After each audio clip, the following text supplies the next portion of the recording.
The Hunt Palmer Show. You are now listening to The Hunt Palmer Show, brought to you by Rouse's Supermarkets on 104.5 ESPN Baton Rouge.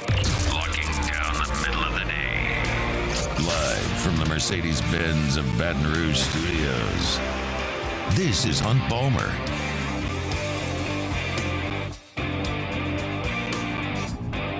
Welcome in. Hunt Palmer coming to you from the Mercedes-Benz of Baton Rouge studio downtown in the capital city on this Thursday, working towards a holiday weekend. Appreciate you hanging out with us, whether you started your travels, you got some time off, or you're grinding away like us. Thanks for making us part of your day. Got Jacob Beck and Casey Gaines back there on the ones and twos. Luke Johnson from La La Land coming up in 15 minutes. We'll talk Saints and Rams as they will play a big one from SoFi tonight. It sounds like the weather stinks out there again. I think the last time the Saints went out there was like a hurricane for a preseason game, and now they go back out there, and apparently it's going to be raining for the whole weekend out there this time around. But we'll get Luke's thoughts on that matchup tonight coming up in 15 minutes. LSU basketball is on the hardwood tonight against Lamar, which sounds pretty boring, and I don't think a lot of you will be locked in on that, especially with the Saints playing. However, there are some interesting aspects of that game that I do want to dive into at 1:30. Best win and worst loss in the NFL coming up later. I'm going to, for the first time, honestly the first time we've done this, I'm going to take a look at Wisconsin's football team in the top of the second hour. LSU does play them in football in a week and a half. And we'll certainly spend some time next week getting you ready for LSU and Wisconsin. But I feel like it's about that time. Signing day's in the rearview mirror. Done the Heisman thing. Let's take a glance at the Badgers coming up in hour number 2. I want to talk LSU offensive line in hour number 2. And I'll make my final pick for the Saints and Rams coming up to finish off the show today. So Love Our Thursday show is brought to you by Rouse's, the official grocer and supermarket of the New Orleans Saints. We're going to start with LSU, though. There are a couple of news items of the day that I'd like to start the show off with.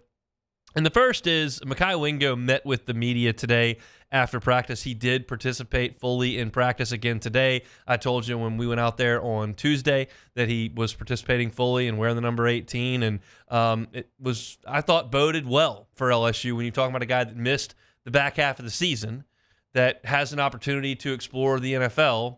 For him to come back and practice with the team would be, one, a good sign that he's going to play in the bowl game, obviously, and two, would stand to reason he's got a chance to come back next year to play for LSU. Now, he said today to the assembled media that he has not made that decision yet. Maybe this is an opportunity for him. I think rarely would I suggest that a player can gain a lot in their draft stock in a bowl game. I would rarely suggest that be the case. I think a lot of people say, oh, well, you got to come back and you can help, not just get hurt and hurt your draft stock, you can help your draft stock in a game. 60 minutes of action, 30 because you're only playing half the game because you don't play both ways. Rarely is that going to be a monster swing for an NFL organization to look at. But in Mekhi's case, he had really good tape as a freshman at Missouri, really good tape as a sophomore at LSU, and really mediocre tape as a junior. If he were to go out there and dominate against Wisconsin, who, generally speaking, fields a pretty solid offensive line, well, maybe that proves, okay, that 4-game stretch we were analyzing from 2023 is an outlier because he was hurt. If we look at what he was in the bowl game when he recovered, he looks great. As a sophomore, looked great. As a freshman, looked great. Okay, and maybe I can twist my way into a web of suggesting that Mekhi can really improve his draft stock by playing in a bowl game. He also made a great point. I think that a lot of people in this town will appreciate that. He said, look, I owe it to this team. I'm the captain of this team. They told me I was wearing number 18. I owe it to these guys to come out there and finish the job and win the 10th game. And that's a very admirable stance for Mekhi to take. Absolutely. Earlier this week, we went through what LSU's got on the defensive front. You're bringing in Sean Washington. What do Mekhi Wingo and Mason Smith want to do? You've got a couple of freshmen you brought in, including Gabe Relaford. Can Savion Jones elevate his game? Braden Swinson. Like, we talked about LSU's defensive front, and he's probably the most important piece. He's out there practicing. He's going to play in the bowl game. The decision on whether or not he'll forego his final year and enter the NFL draft remains to be seen. But right now, in the short term, he's with the team, and we'll see him in Tampa come the 1st. The second piece to this was marginally surprising to me. Mike Denbrock's name is now being reported and attached to the Notre Dame vacant offensive coordinator job. And this time of year, when that happens, the inclination is, okay, one, this coach has genuine, sincere interest in the job. Two, this is a leverage play for more money. Well, Mike Denbrock just signed an extension worth more money within the month. So the idea that this is a leverage play doesn't make a whole lot of sense. I guess theoretically they could rip that contract up and bump his pay again. But this feels like, reading tea leaves, Mike Denbrock really likes to work for Brian Kelly. He's told me that directly when we had our pregame show interview. It was back like the second or third game of the season. Said, yeah, I said, what brought you back to working with Brian Kelly? He said, it's great to work for him. He lets you to handle your business, and it's a professional environment. And he had a lot of great things to say about Brian Kelly, and that's why he came to join Brian Kelly after a stop with him at Notre Dame. So I don't think it's a leverage play. I think there's probably some sincere interest there. And if you were listening to Live at Lunch a little earlier, Charlie said 3-year contract worth near $2 million is what he's hearing. And that makes you think. And Mike Denbrock is from the Midwest. He's from southern Michigan, near South Bend. And maybe that feels more like home to him. I don't know. He and Marcus Freeman were coordinators together under Luke Fickell at Cincinnati. Freeman was the defensive coordinator. Denbrock was the offensive coordinator. Of course, we know that Freeman took the Notre Dame defensive coordinator job and then eventually became the head coach there when Brian Kelly left. And Denbrock left Cincinnati to come here and run the offense. And he's done so brilliantly for the last 2 years. And I'm trying to weigh everything here with Mike Denbrock. I'm trying to weigh current situation versus the situation at Notre Dame. You've got what looks like an elite offensive line coming back, a lot of talent at wide receiver, a lot of talent at running back, a quarterback that you've worked with for 2 years. That's a pretty comfy spot to run an offense. Or you go to Notre Dame, where you've got what looks to be Riley Leonard coming in at quarterback from Duke, and maybe that excites you a little bit more than what you've seen from Garrett Nussmeier. I don't know. I hadn't been at practice. And maybe home is a big draw. Maybe Marcus Freeman is a big draw. Maybe Notre Dame is a big draw. I don't know what Mike Denbrock prioritizes. I have been around him for a total of about 17 minutes. He seems to me to be a really laid-back, happy-go-lucky football guy. And whether or not he loves it in Louisiana, I don't know. Whether or not he loved it at Notre Dame, I don't really know. But I feel like with Bruce Feldman, who's not exactly a mudslinger, Bruce Feldman's as respected a college football reporter as there is in the country. With him saying this, I think there's a real significant chance that Mike Denbrock would move on and take the offensive coordinator job at Notre Dame. Now, that would leave LSU in the running for a coordinator, and the first place that I think most of our brains go would be right down the hall to Joe Sloan. Joe Sloan coached quarterbacks at Louisiana Tech. He's done a great job recruiting at LSU, specifically with Bryce Underwood, who we think he's done a masterful job with, and he did a really, really good job with Jaden Daniels. There's no doubt about that. Is Brian Kelly ready to hand Joe Sloan the keys to LSU's offense should Mike Denbrock move on? I don't know. This is a place where you don't have to hire the guy down the hall. You can do an exhaustive national search and get a ton of massive interest if you're at LSU and you've got a coordinator job open, specifically with all those great things I just laid out. You've got a healthy quarterback room, a lot of talent, and an offensive line that has been built into a monster by Brad Davis. So Brian Kelly could take his time with that. I think it would stand to reason that LSU is going to play the bowl game. Now that National Signing Day is in the rearview mirror and nothing has happened, and obviously there's a couple more signing days that you can ink over the next week, but your recruiting class is very close to being done, depending on what Cohen Eccles does tomorrow. But you got signing day in the rearview mirror. I think you would get the bowl game in the rearview mirror, and then anything that would happen with LSU staff, whether it be folks leaving for other jobs, whether it be people being relieved of their duties, like whatever the case may be, I would think it would happen on the 2nd, on the 3rd, when LSU gets back from the bowl game, has their exit meetings and whatnot. You find out more about what players are coming and going and what coaches are coming and going. It just feels to me, again, this is a tea leaf situation and not a reporting situation. It's a talk show. You just kind of say things that are on your mind. For Bruce Feldman to report that Mike Denbrock has been approached and there's a lot of interest in him becoming Notre Dame's offensive coordinator, it feels like to me this is not Denbrock planning something to get a raise. It feels like Notre Dame wants Mike Denbrock, and he's very seriously considering it. I think it would be a big loss for LSU. I don't know what Joe Sloan brings as a play caller or who would be the next guy. I'd personally rather go into it with the proven commodity in Denbrock next year. But in this line of work, coaches change hands a lot. And if you've got a couple of coordinators that nobody wants, you're probably not very good.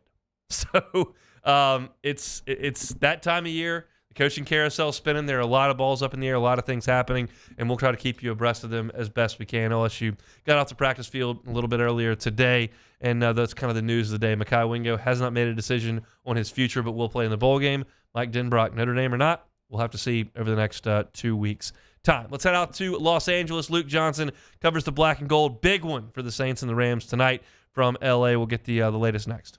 You are now listening to The Hunt Palmer Show. One Bath and Closets. OneBathAndClosets.com is the website you need to go to. Check out pictures of the great work One Bath and Closets has done in the past. Check out the testimonials from their satisfied clients. Request that free consultation from David Duvall and his team. They have been in this business for 30 years, redesigning and remodeling bathrooms and closets. Maybe you need a full-scale bathroom renovation because you don't like the way that yours looks. Maybe some loved one in your family is aging and you're worried about their safety in the bathroom. One Bath and Closets can help you with that as well. They do non-slip floors. They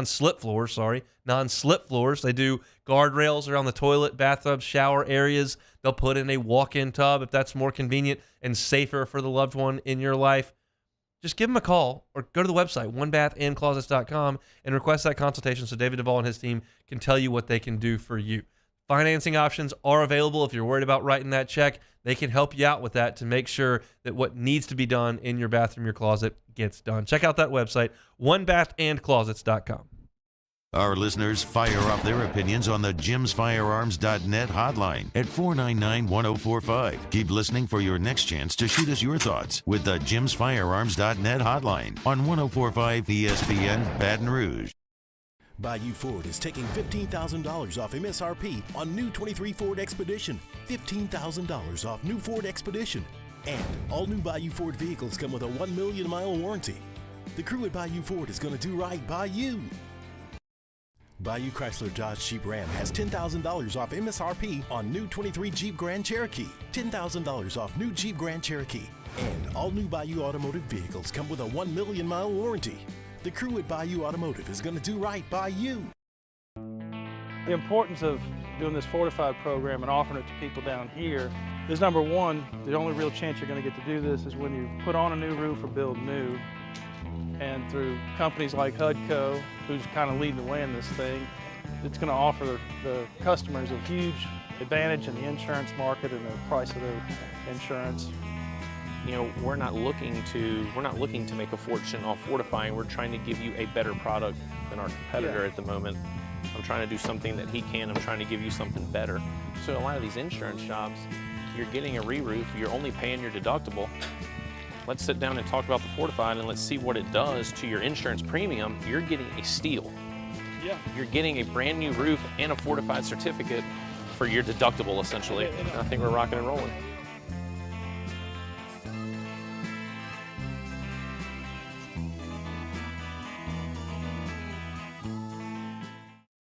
Dylan Cruz here to tell you about Six Rings Baseball and Softball Camp. If you live on the North Shore and play ball, go to Six Rings Camps with former LSU assistant coach Dan Canaveri. His knowledge is second to none, and your child will improve and have fun doing it. Camps were held at Coquille Park and Six Rings Academy in Covington with 4 sessions over the summer. Full day and morning only sessions are available from ages 7 to 13. Go to sixringsbaseball.com or call 985-206-9096. Learn the game to love the game.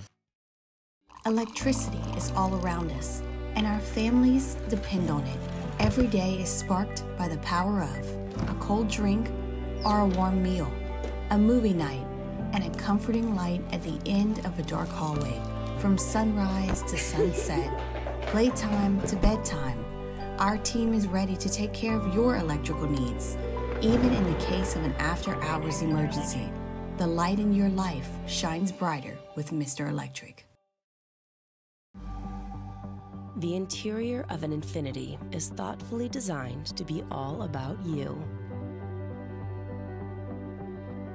And by you, we mean every version of you. Because there's luxury you can feel, and there's luxury that lets you feel. Infinitely you. Experience luxury like never before with Infiniti Premium. Tune in this Sunday as we bring you 3 different NFL games. We start off with Colts-Falcons. Immediately following that, it is Cowboys and Dolphins. And then finally, the Patriots at Broncos. Tune in this Sunday to hear all 3 of those games here on 104.5 ESPN Baton Rouge.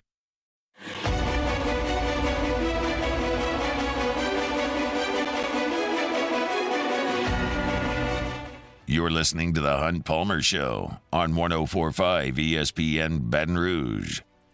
Thursday show is brought to you by Rouse's, official supermarket of the New Orleans Saints. You're watching the Saints tonight and you're looking to get some food, cook up, some drinks to put down as the black and gold are playing on your TV. Rouse's is your spot. No matter where you are in South Louisiana, you can find a Rouse's location very, very near you. Where you can't find a Rouse's is Los Angeles. That's where the Saints will be, and that's where Luke Johnson is. He joins us now on the Jim's Firearms Hotline.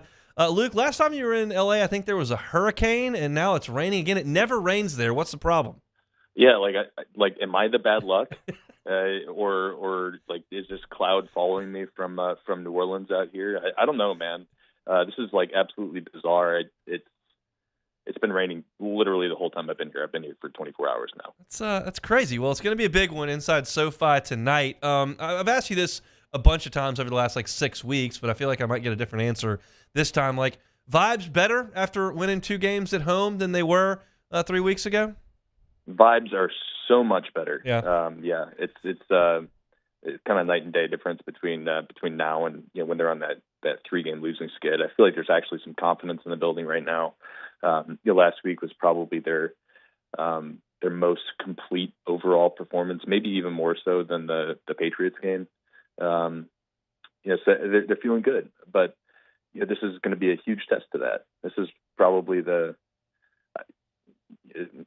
best team they've played this year outside of maybe the Lions. And especially they're playing really hot right now. I think the Rams have scored 33 points per game over the last 4. So it's going to be a huge challenge, man. If they're going to keep these good vibes going, they're going to have to play really well tonight. We'll start with the offense. What was a lot better in the game against New York? Well, I just think they were efficient. It's as efficient as they've looked all season. Their running game was good enough. Derek Carr was taking what was available to him, and he was getting rid of the ball pretty quick. I think their protection really held up over the course of that game. The only sack he took was on a blitzer beating the running back in protection. The offensive line held up, and everything just looked fluid. Everything looked on time and on schedule. I don't know if I can look at that and be okay, they've fixed their problems. But it was really good to see that, and I think if they're getting Chris Olave back tonight, and if they can keep kind of stringing some good performances together, I think you feel a lot better about this team now than you did 6 weeks ago or whatever. I liked the fact that the ball was spread out so much last week. Does that change a little bit when you bring Olave back into the fold? Do you need to feature him, or can they continue to spread it out to 9-10 guys? Yeah, I think you can do both. Derek only had 28 pass attempts in that game. I think if you have 30-35, you can get Olave his 7 to 9 targets and still spread the ball around. And I think you can take your shots with him when you want to, and you can design the plays for him. But then the general understanding of the offense is he's going to throw to the open guy. I'm with you on that though. And on top of that, I think they did some things that you just have kind of wanted to see. They ran a lot more play action. They were throwing to the middle of the field. They were throwing to the boundaries. They were using everything. And I think their screen game looked pretty good last game too. So there's just so much to like about that performance. They just got to prove that they can consistently do it, week in, week out. Because that hasn't been the case this year. They did it without Ryan Ramczyk last week. They'll have to do that again. Landon Young out there at right tackle. How big a loss is that for New Orleans? I mean, it's big. I don't think Ramczyk is the player he was 4 years ago. I think this knee injury has kind of been a consistent problem for him over the last 2 or 3 seasons. But he's still a really good player. He's still probably their best offensive lineman. I think from the Rams' perspective, even though the big name guy on that defensive line is Aaron Donald, they've got some guys who can hurt you on the edge. That rookie Byron Young out of Tennessee is having a really nice season for them.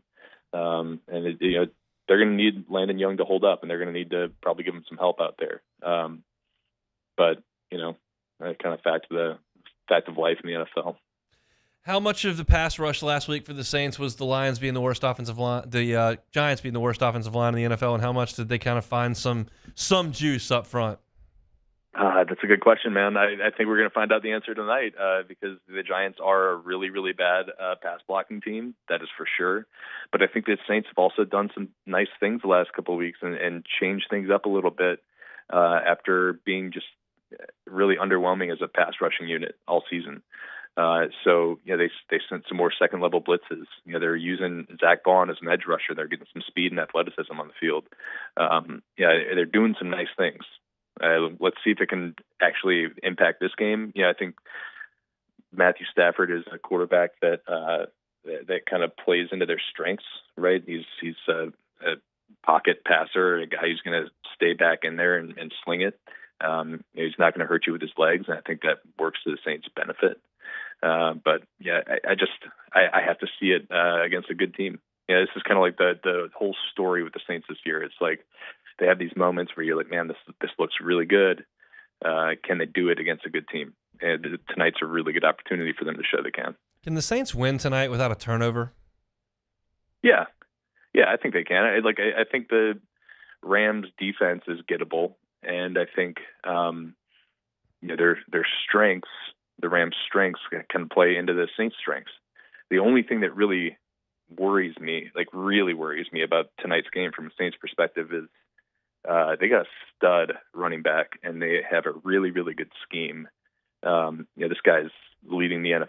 I'm talking about Kyron Williams. He's leading the NFL in rushing yards per game. I think he's like 4th in the NFL in rushing, even though he missed 4 games. He's got like 150 scrimmage yards per game over the last 4 games is averaging. So he's good, man. And I think if the Rams are able to lean on him and the Saints aren't able to kind of keep up, it could that would be the thing that worries me. But I think the Saints offense can get points against this defense. I think the Rams receivers, I think the Saints secondary matches up well against them. So really it's just Kyron Williams for me.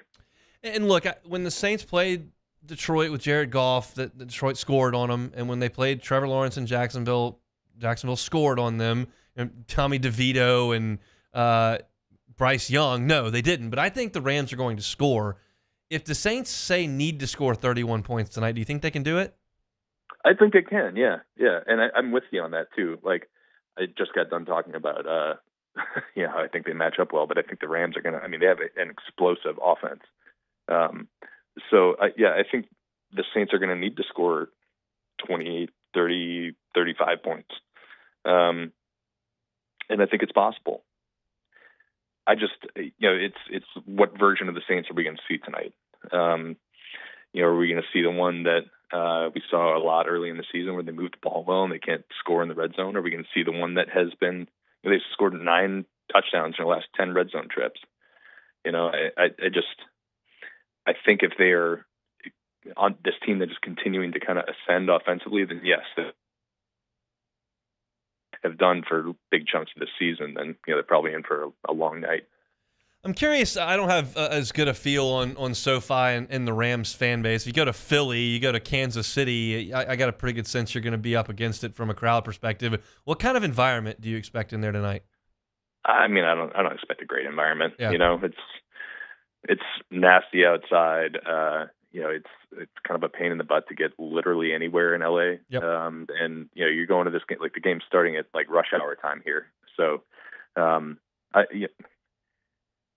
I'm not here to just like dump on the fan base, but like this is not one of those games where you go to it and you're just like, oh man, like that's going to be tough. Like I think there's going to be a lot of Saints fans out here. My plane was loaded up with them. People doing the "Who Dat" chant over the PA system on the plane. But atmosphere-wise, I think it's fine, and the stadium itself is fine. It's like kind of a soulless environment, which I guess it kind of has to be if you have two teams playing there. Yeah, I guess that's kind of the deal. Do you think the Saints win tonight? I don't. I think it's possible, but I picked the Rams to win this one, which maybe I'm just trying to get myself some free time in January. I don't know. If they lose tonight, do you think it's over? I mean, obviously it depends on what Tampa does this weekend, but does this feel like a must-win to you? Yes, this feels like a must-win because this one is most beneficial for their playoff chances. It's two birds, one stone. They'd get the head-to-head over the Rams. They'd knock the Rams game back, but realistically, they just need to win 2 out of their last 3. Yeah. So if they lose this one, they can still get into the playoffs. Winning the last 2 is just this one is a little bit carries the extra weight just because of the wild card side of things. Well, enjoy it tonight, Luke. Safe travels coming back. Merry Christmas, man.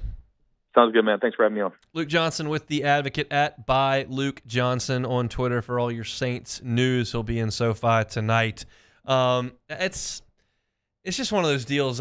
Road games are really tough in the NFL. This one, from an environment perspective, I don't expect to be very daunting. I didn't even consider the rush hour deal in LA as a nightmare. And there's just not that many people that care about the Rams, specifically if they're 7-7. And so it's not going to be as intimidating as it would be if you were going to one of those that I rattled off, the Kansas City, Seattle, Philly, Baltimore, Lambeau. Like those can be really hairy spots. This is not that. The issue tonight is not the environment and going on the road. The issue tonight is a little bit of a short week and the team you're playing, which in my estimation is significantly better than the vast majority of the teams on your schedule. I think you compare them with the Lions, and that's really the top 2, I think, on your schedule to this point. So it'll be interesting to see. I'll give my pick coming up at the end of the show today, and I'll give you some more of my thoughts on the game kind of as we move forward over the next 90 minutes here. We've still got plenty to get to here on this Thursday edition of the Hunt Palmer Show presented by Rouse's. I want to talk Wisconsin football. I haven't done that yet. We're going to talk about the Wisconsin offense and what LSU's defense, with a month off to get healthy, get ready to roll, and see if you can't put a little better product out on the field. I'll give you some thoughts on what Wisconsin will be on offense. LSU's offensive line, I think, got a little bit of news yesterday with Charles Turner getting invited to the Senior Bowl. We'll see what he decides to do there, but I'll give you a thought on where that position group stands in terms of the program. We got some take it or leave it to do, and of course, as I mentioned, my final pick coming up at the end of the show. So thanks for hanging out with us here on this Thursday. We'll come back. LSU Lamar not going to move the needle in basketball. There's something, though, about this game that I find fascinating and potentially a little frightening. I'll tell you about that next. The Hunt Palmer Show. Jersey Mike's, Highway 30 in Gonzales near the New Heritage Shopping Center for your catering year-end. Whether it's a party, whether you got staff working long hours, you want to do something nice for them, or you just want to do a treat at the end of the year because you had a record year. Jersey Mike's can feed the office. As I've told you many times, they fed 2 entire high school football teams from this one location in one day. They need to get up at 5:30 to start baking bread. They can do that over the Jersey Mike's in Gonzales. You can get the individual box lunches. You can get the big sub boxes. Have 12 individually wrapped subs. Fantastic. Get a couple of those, 24. Feed the office. They will love you for it. The original Italian's great. The club sub is fantastic. They've got a veggie option as well, all on fresh baked bread and sliced to order when you place that order. Jersey Mike's. You can download the Jersey Mike's app. You can get them on DoorDash, any of your food delivery services, but stop by and see our friends, Highway 30 in Gonzales near the New Heritage Shopping Center. It's Jersey Mike's, a sub above. In times of need, get a full list of phone numbers, websites, and other important emergency information on the Demco Stormwatch page at 1045ESPN.com. Bayou Ford is taking $15,000 off MSRP on new 23 Ford Expedition. $15,000 off new Ford Expedition. And all new Bayou Ford vehicles come with a 1 million mile warranty. The crew at Bayou Ford is going to do right by you. Yo, Jake here from my friends over at Community Steel Company located in Gonzales, Louisiana. The local place you can turn to for all of your metal building needs. Notice I said local, not Houston, not Dallas, not Atlanta, but right here in Gonzales. Visit them at their brand new state-of-the-art website at communitysteelco.com or pick up the phone and give them a call today to answer all of your questions on your metal buildings, roofing and sheet metal, and any other steel needs you or your business need at 225-647-2020.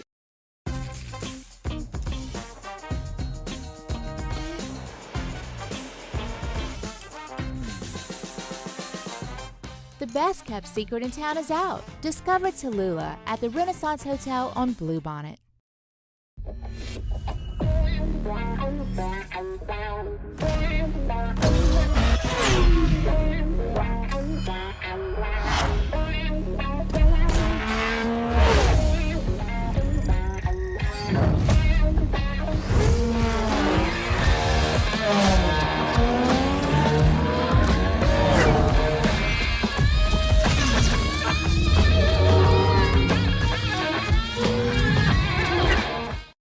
Follow us on Twitter at 1045ESPN to cast your vote in the Citizens Bank and Trust Poll of the Day. Vote daily inside Off the Bench, live at lunch, Hunt Palmer. And after further review, Citizens Bank and Trust brings you the Poll of the Day via Twitter at 1045ESPN.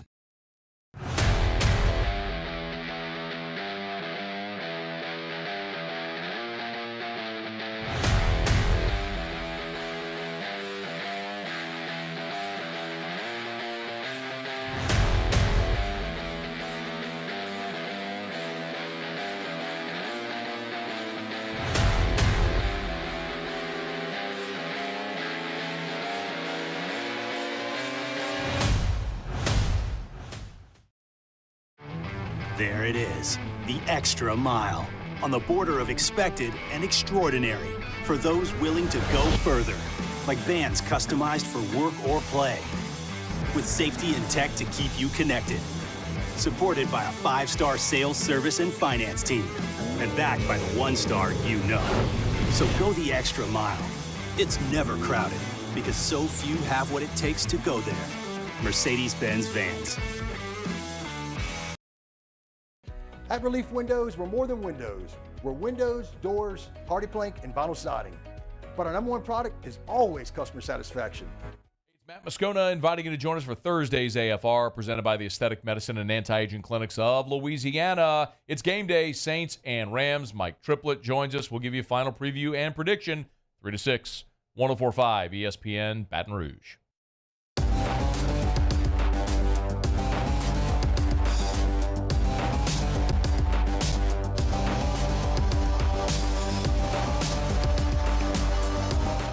This is the Hunt Palmer Show on 104.5 ESPN Baton Rouge. Moving right along here, Thursday edition of the Hunt Palmer Show. Best win and worst loss on the board in the National Football League coming up to end the hour. We'll also hear some sound from Brian Kelly coming up in the next segment. Look, I'm not going to sit here and push hard for you to pay a ton of attention to Lamar and LSU basketball tonight. I will not do that. I know better. I know that a lot of you are locked in on the Saints.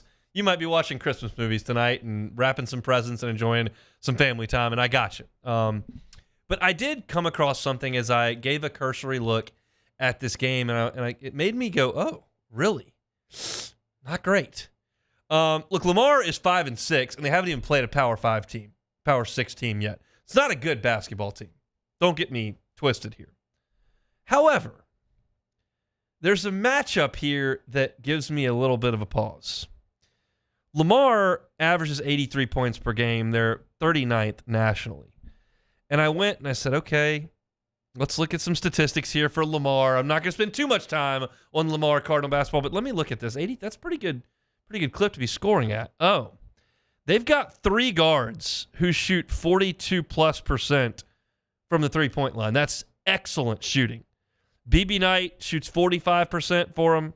Chris Pryor shoots 44%. And Jashawn Jackson, not Deshaun, Jashawn Jackson shoots 42%. 3 guards, over 42% from 3. Their three-point percentage is 14th nationally. And they play a lot of possessions, 32nd in the country in possessions per game. You're talking about more than 350 teams in D1. They're in the top 35 in possessions per game. They play fast, and they make threes. Oh, well, it's Lamar. Like, who cares? LSU, well, hold on. Then you look at LSU's three-point defense. 313th in the country in three-point percentage defense. Even worse than that, 348th in the country. Only 14 teams are worse than LSU in opponent-made threes per game. And here comes a team that runs a ton of possessions and makes a lot of threes. That is concerning. Again, Lamar is not good. I mean, you look at their schedule this year, they're under 500. One of their wins came against Jarvis Christian. SMU beat them. Pacific beat them. Longwood beat them by 11. Delaware State beat them. UTSA and Sam Houston beat them. Sam Houston beat them by 20. And Southern Miss beat them by 3. It's not a good team. But that portion of the matchup makes me go, ugh. You better run them off the three-point line, boys. Now, for LSU, and this is more important for our purposes of talking here, Jalen Cook's back, and he should start the game and be an integral part of what LSU does, and I hope he's a little bit more efficient with his shooting in this game. I hope he continues to dish out assists like he did in the Texas game, had 6 in that game, only 1 turnover. But Will Baker is probably a pretty key piece of this team. If you're going straight Hunter Dean and you don't have Damian Collins and Corey Chest is redshirting, you got Fountain. But if Baker is a non-factor, which he was against Syracuse and he was against Texas and largely was against Kansas State, this team is limited in what they can do. They're probably already fairly limited, but they're very much limited. If the guy you brought in that I thought would be a centerpiece to your offense is a total non-factor, that's a bad deal. And I laid out the statistics for you on Monday after I said, look, here are Baker's numbers against the 3 Power 5s they've played outside of Wake, and he's been a non-factor. But Matt McMahon said earlier this week that, hey, Baker's been sick. He got very sick. He hadn't been able to practice, and so maybe there's something to that. Maybe so. I don't know. But I need Will Baker to have a big game tonight because Lamar's center, Adam Hamilton, is only 6'9", only 225 pounds. Baker's got 20 pounds on him. He's got 3 inches on him. He ought to be able to go to work against Lamar's front court. Now, that won't prove to me that he can get it done against Mississippi State or Arkansas or Florida, but I need something to move in the right direction because in the games that he's played that have mattered, he has not been able to handle himself. Hopefully, that's because he was sick. Again, the game tonight is at 8 o'clock. It is on TV, so if you got the Saints on, but you got a dual TV situation in your watching area, wherever that may be, office, living room, bedroom, wherever, and you want to go double TV action, you don't have to stream this one. This one's on SEC Network tonight at 8 o'clock. It's LSU and Lamar. I'm concerned about LSU's ability to defend the three-point line. Lamar is very, very good at that, and LSU has been very, very bad at it throughout the non-conference. Only got a couple more non-conference games to go, and then you get it deep into conference play once the calendar flips over to 2024, and there are no breaks. Tonight, theoretically, should be a break. A team that Sam Houston beat by 20, you ought to be able to handle, but LSU hadn't really handled anybody yet. They got out to a huge lead on North Florida and then gagged it up, and it was a 9-point game inside 5 minutes. They need to take control from start to finish, get some confidence, get to feeling good about themselves. Hopefully Jalen Cook makes a big difference. Hopefully LSU shoots the ball a little bit better. And for the love of it, run Lamar off the three-point line and make them do something around the basket. Not that LSU has got a bunch of great rim defenders around the basket, but don't let them sit back there and do what they do best, which is chuck it from the cheap seats and cash in for 3 points. So LSU and Lamar tonight at 8 o'clock. We'll move on from that and get back into some football. Our Thursday shows are brought to you by Rouse's, official supermarket of the New Orleans Saints. Always remind you to download the Rouse's app. If you download the Rouse's app, you don't have to go in and do your shopping in the grocery store. I like to go into Rouse's because it's clean, they got a great selection, friendly staff, and it's convenient to go in. But if you don't have time, it's Christmas season, you got kids, you're trying to do shopping, you got family coming in town, got to get the house ready, just download the Rouse's app, do your shopping virtually, have your personal shopper go in there, get your groceries. If you spend $35 with the family coming in, I'm thinking you're spending $35 on groceries. It's not any additional charge to have them go in and do your grocery shopping. So get that done, pick it up at Rouse's, head on home. You'll be in good shape. You're looking to throw a watch party tonight for the Saints. Make Rouse's your stop. Use the promo code Saints20 and you spend $100, $20 off your grocery order of over $100. Rouse's, proud sponsor of our Thursday shows and official supermarket of the New Orleans Saints. When we come back, some sound from Brian Kelly, best win and worst loss on the board in the NFL. That's next. You are now listening to the Hunt Palmer Show. Our listeners fire off their opinions on the jimsfirearms.net hotline at 499-1045. Keep listening for your next chance to shoot us your thoughts with the jimsfirearms.net hotline on 1045 ESPN Baton Rouge.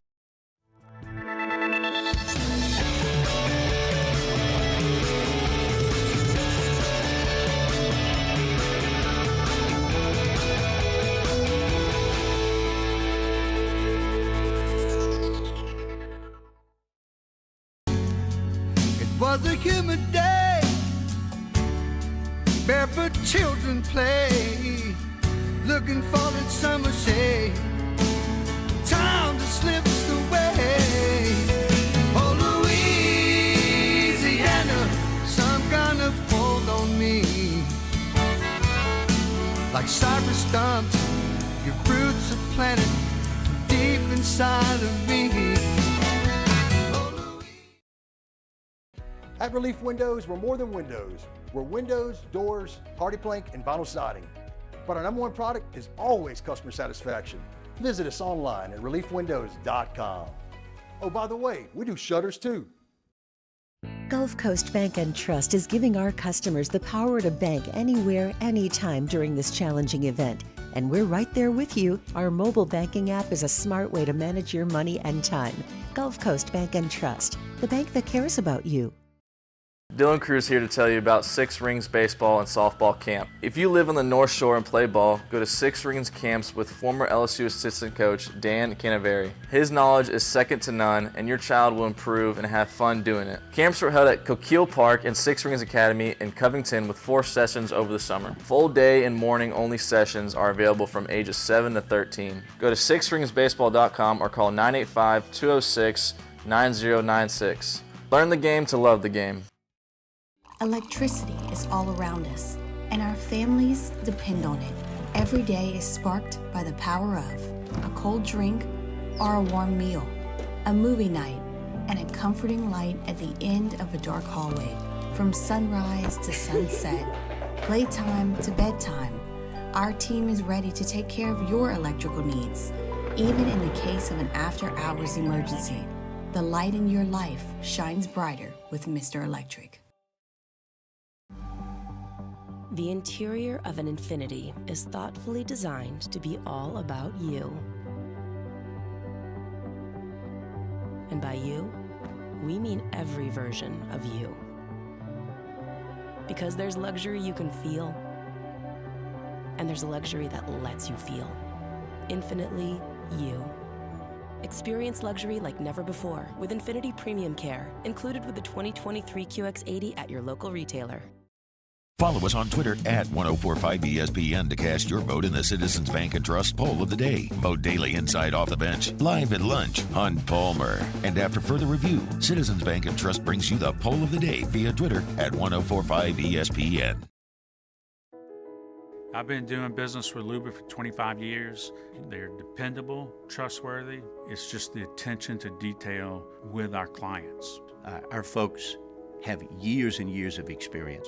They're highly trained professionals, but many companies have that asset. What I'd like to think makes Luba a bit different is that we use those talents in a way that truly is dedicated to serving the needs of the folks who depend on us.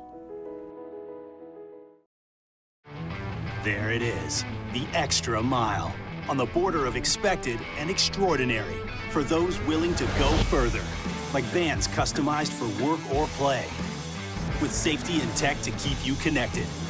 supported by a 5-star sales, service, and finance team, and backed by the 1-star you know. So go for a Thursday edition of Off the Bench. As we talk college football with Caroline Fenton, Chef Michael Johnson joins the show for a new edition of Munchies, and it's game day for the Saints against the Rams. Off the Bench, 7 to 10 a.m., 104.5 ESPN Baton Rouge.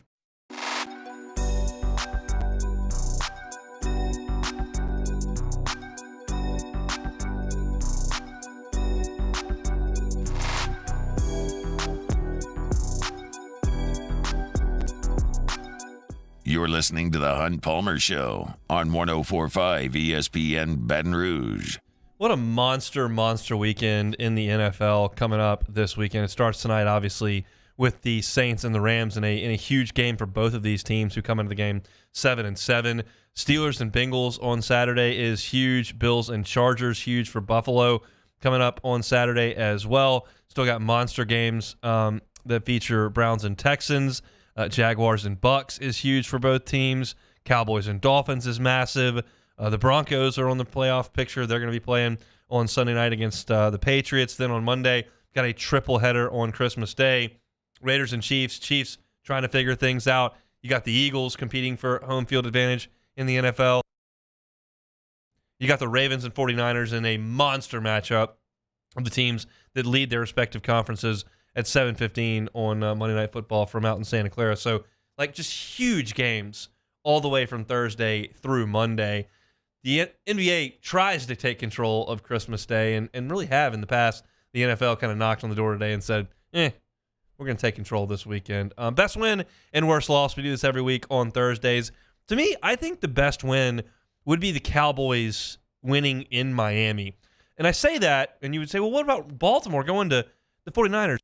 Well, Baltimore plays Miami coming up, and they can take care of themselves even with a loss out in Santa Clara. So to me, the Cowboys need to win in Miami because they need to get home field. We've seen them go on the road and lose at Arizona by 2 scores. We've seen them go to Philly and lose. We've seen them go to Buffalo and get hammered.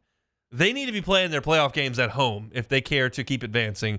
So if they're going to do that, they need to take care of Philadelphia, and they need to do that by beating Miami coming up in this one. So I think the best win on the board would be the Cowboys. Worst loss, by the same token, trying to compete for home field, trying to win your division, it's the Eagles, and they are playing the Giants, who are terrible. We saw the Giants last week. Tommy DeVito, nice story, not a very good quarterback. Giants can't block at all. The Saints just dominated that game, and if Philly wants to get back on track, they need to do the same. And so I think that would be the worst loss on the board. And both of these games directly implicate New Orleans if the Saints are to win the South, because likely Dallas or Philly will be that number 1 wildcard team that would come to New Orleans in the event that the Saints won the South. They're probably going to be playing the South winner if it's New Orleans, Tampa, or Atlanta. So I'll keep an eye on what things look like there. Dallas or Philly coming to the Dome in January doesn't sound too promising for the Saints, but I guess we'll cross that bridge when we get there. So best win on the board in the NFL would be Dallas and Miami. Worst loss, Tommy Cutlets over the Eagles would be the worst loss for Philly. All right, let's hear some sound from Brian Kelly from yesterday. Met with the media to talk about National Signing Days. And look, the first question was asked was about the in-state haul. LSU signed 17 kids from the state of Louisiana yesterday, and Brian Kelly spoke to that with the media. Yeah, I really do believe that there is a loyalty and a sense of growing up and wanting to play for LSU. I really believe that there's that passion. And I think it's not just LSU. I think, when I was in the Midwest, I was at Cincinnati. I mean, that same sense is that they wanted to be a Buckeye, right? They wanted to play for Ohio State. And I think that geographically is in, some of the passionate states about football. And I think that's clearly here in the state of Louisiana, that young boys grow up to young men that want to play for LSU. So I think that's real. And so we recognize that. And if they possess the traits from a football standpoint and from a character standpoint and an academic standpoint, darn right, we're going to recruit them. Absolutely. You got to be careful about painting recruiting with a broad brush. Money doesn't always win in recruiting. Every single kid that comes from the state of Louisiana doesn't want to play LSU, but some do. And that's going to win out sometimes. And that's that advantage that LSU has. And it's easier to point to some under-recruited guys from the state of Louisiana that have blossomed into great players at LSU, as opposed to under-recruited guys from outside the state of Louisiana that have come to LSU. Now, LSU doesn't recruit a lot of 2 and 3 stars from Arkansas and Alabama. But you can certainly point to the ones that they've recruited from the state of Louisiana. We got one that does our morning show, Hester. You, of course, mention Justin Jefferson all the time, Lloyd Cushenberry, Duke Riley, Deion Jones. Some of these guys that weren't necessarily Leonard Fournette. They weren't necessarily, Derek Stingley, these 5-star can't-miss prospects, but they were people that were a little under-recruited, had a chip on their shoulder, wanted the offer from LSU, jumped at it, and then took their game to the next level when they got here. And it doesn't always work out. And you could point to a guy like Josh Williams that's not from Louisiana and was under-recruited and decided to come here with a chip on his shoulder and make it happen. So, but it happens more often here, and hopefully the nucleus of this class that is so strongly Louisiana, one, is less likely to transfer out because they're from here and this is home. And two, plays with that chip on their shoulder that a lot of under-recruited Louisiana players have played with. Thought that was really, really cool. When I went through all the position groups yesterday and kind of went through my state of the program and where things were, the one that I expressed the most concern about is defensive line. And we'll get some more information on that as Mekhi Wingo makes his decision, and we think Mason Smith will be back. But you look at defensive line, and there is reason for a little bit of pause when you look at it. And Brian Kelly asked if they're looking to maybe add some more depth up front on defense. So the junior college player, Sean Montgomery, we really kind of satisfied that piece kind of early on before the transfer portal even got busy. So we used him as kind of the model. Like if somebody is of that caliber of a player or better, maybe we'd be interested. And we feel good about retention. Brian Kelly does that a lot. Sean Washington is the name you're looking for there. He called him Sean Montgomery. But that's okay. Same guy. We got it figured out. And so he said they feel good about retention. We'll see what that means as far as Mason Smith and Mekhi Wingo go, as far as Braden Swinson and those guys go, Savion Jones.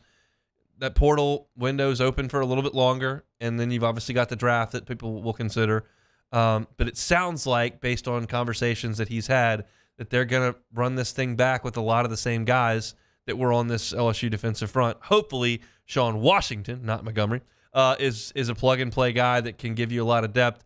Hopefully, Jacobian Guillory decides that he wants to come back and add depth. I would anticipate that, but you never know. This year in college football, he's certainly got the ability to transfer or move on because he's played for 3 years. So we'll see what that looks like come spring ball. I'm still a little bit nervous about that LSU defensive front. Talked about a couple of players individually, but one of the bites that we enjoyed was Deshaun McBride, because this is a safety from the Baton Rouge area, and we know that LSU safety play was not very good last year. And I don't want to heap too much expectation on a freshman to come in here and play. There are guys that are in front of him. They just brought in Jordan Gilbert, and you understand that they've got Ryan Yates and some guys in this past class. Maybe Toviano goes back there. Like, they've got other options, but he did talk about Deshaun McBride. Outside of length and athleticism, the safety position is one of need within our program. You just look at the numbers on the depth chart. First student athlete that plays football that has graduated from Denham Springs early. So he's a terrific student, high character, has all the traits that we're looking for. So not only he's got length, he's really brings the kind of safety presence that we're looking for in terms of being able to cover a number 2 receiver, but also a great tackler. It's a great student and a great young man. And he's another one of these guys that Brian Kelly can take a golf cart to go recruit almost. I mean, it's Trades Green from Zachary. It's Deshaun McBride from Denham Springs. I mean, these guys are right here in the backyard. It's Joel Rogers from St. Francisville. Last year you had Shelton Sampson and Kylan Jackson, and that's new to Brian Kelly, and I think is a welcome addition in terms of not having to fly all across the country to go get Elite 4 and 5-star type players. There are a lot of them right here. You can just hop in the old Tesla that BK drives around and go get them. And he did a pretty good job of recruiting the state this past year. 17 Louisiana signees in the class yesterday. That'll close up hour number 1 here on a Thursday edition of the Hunt Palmer Show, presented by Rouse's. Luke Johnson was with us talking Saints, talked to LSU hoops, and certainly the opportunity that Mike Denbrock could have in South Bend. If you want to catch any of that, you can do so on demand. When we come back, let's start talking Wisconsin. LSU plays them in football. That's after SportsCenter. Bayou Chrysler Dodge Jeep Ram has $10,000 off MSRP on new 23 Jeep Grand Cherokee. $10,000 off new Jeep Grand Cherokee. And all new Bayou Automotive vehicles come with a 1 million mile warranty. The crew at Bayou Automotive is going to do right by you. Glide and twirl in a winter wonderland. Skating on the river is back. Ice skating at the Raising Cane's River Center Arena, December 18th through 31st. Visit RaisingCanesRiverCenter.com for scheduled times, dates, and to purchase tickets. Sponsored by Fox 44, NBC Local 33, Guarantee Media, and Acadian Ambulance.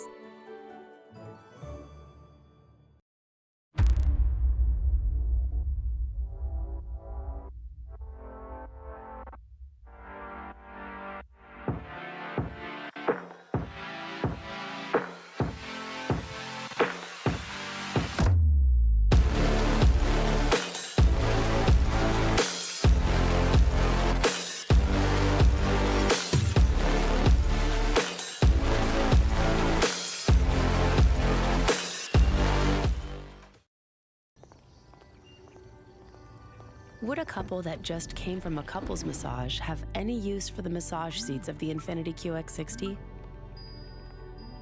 Yes, it appears they would. With driver and passenger massage seats, mute all your notifications and feel infinitely you.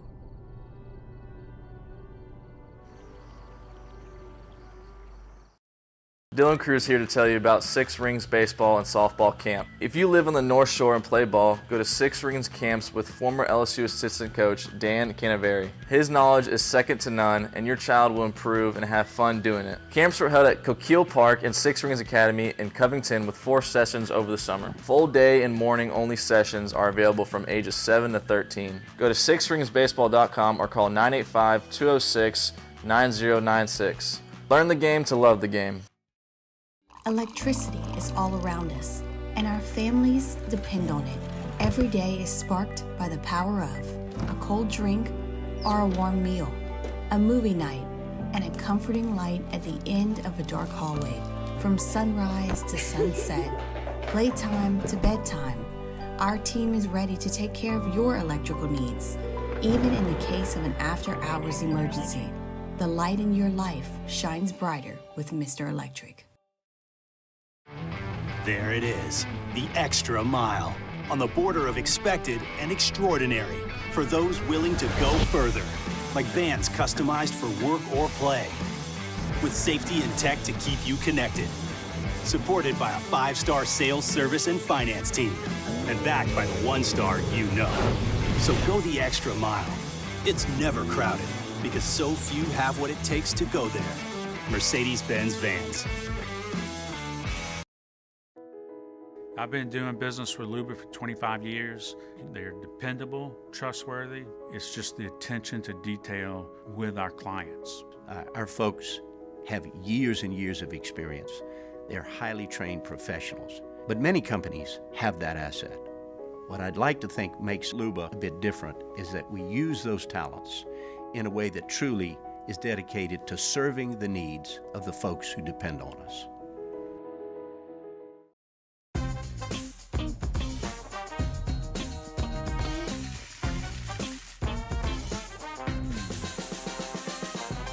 The best kept secret in town is out. Discover Tallulah at the Renaissance Hotel on Bluebonnet.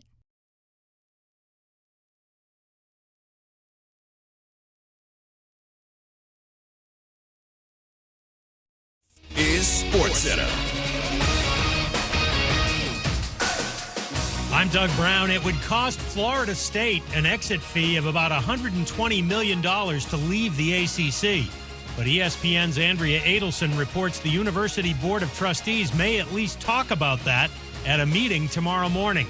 The Seminoles are the first undefeated Power 5 team to be left out of the college football playoff. Alabama coach Nick Saban says there are no guardrails for the current NIL rules.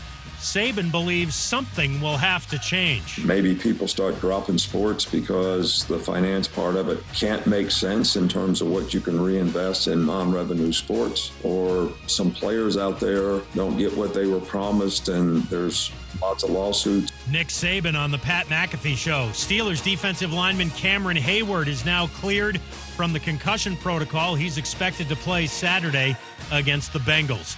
Week 16 kicks off tonight in Inglewood when the Rams host the Saints. Both teams are 7-7 and in the fight for an NFC playoff spot. Think O'Reilly Auto Parts for all your car care needs. They're close, convenient, and have the parts you need fast, along with excellent customer service from professional parts people you can trust. Stop by your local O'Reilly Auto Parts today or visit O'ReillyAuto.com. Ladies and gentlemen, may I direct your attention to something quite extraordinary? Now, the Hunt Palmer Show.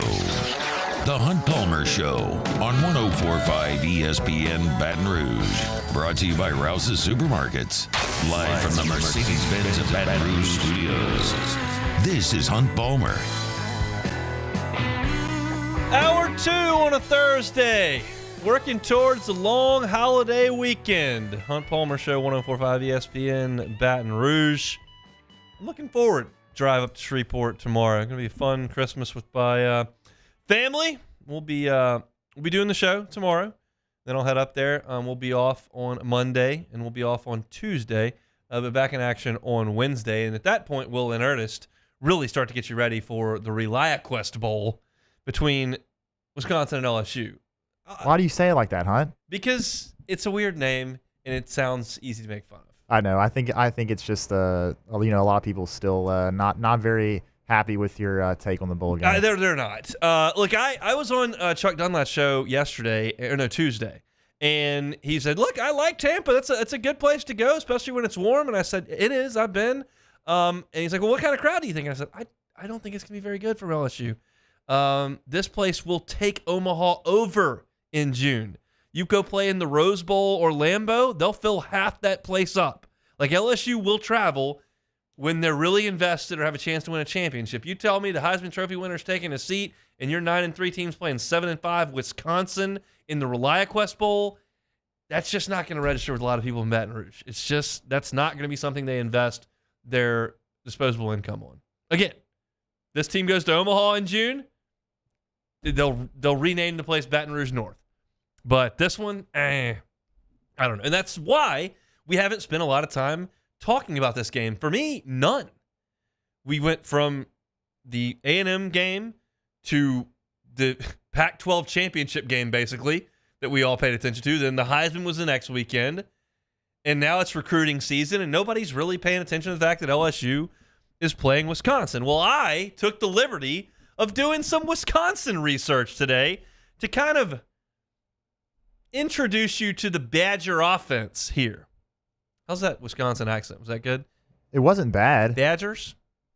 I don't know. I don't know anyone from Wisconsin, but I think that's decent. I don't know any other words to say, and I probably couldn't do the accent, but I think I can do Badgers pretty well. I get a lot of Midwest that comes in from my Cubs paying attention to up there. But Wisconsin 7-5 this year.